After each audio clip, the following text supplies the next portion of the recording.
સુરત શહેરના પીપલોદ વિસ્તારમાં suicide with murder જેવી હૃદયદ્રાવક ઘટના સામે આવી છે। ઉમરા સ્થિત નિર્મલનગર વિસ્તારમાં માતાએ પોતાના 4 વર્ષના માસૂમ બાળકને ગળે ફાંસો આપી ત્યારબાદ પોતે પણ આપઘાત કરી લીધો હોવાની પ્રાથમિક અહેવાલ છે।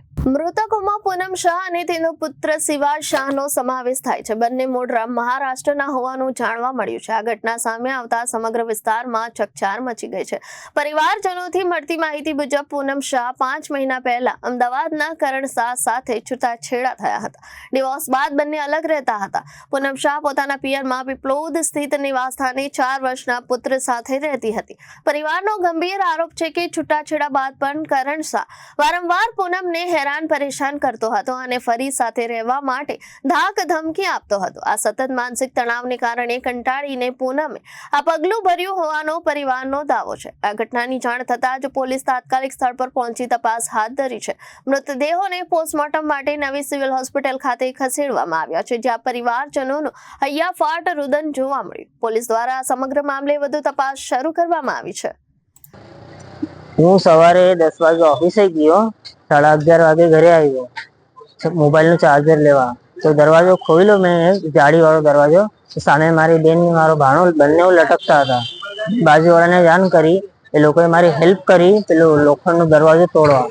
દરવાજો તોડીને અંદર ગયા, ગળો ફાંસો કાઢ્યો અમે મારો ભાણાને। હું પછી સામેની હોસ્પિટલમાં લઈ ગયો, કેમ કે મને ડાઉટ હતો કે આ જીવતો છે, અહીંયા શ્વાસ ચાલે છે।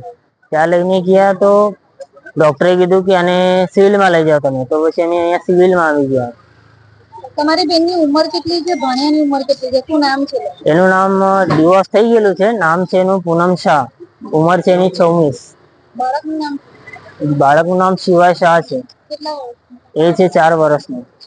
તમારી બેનનો આપઘાત કરવાનું કારણ કઈ?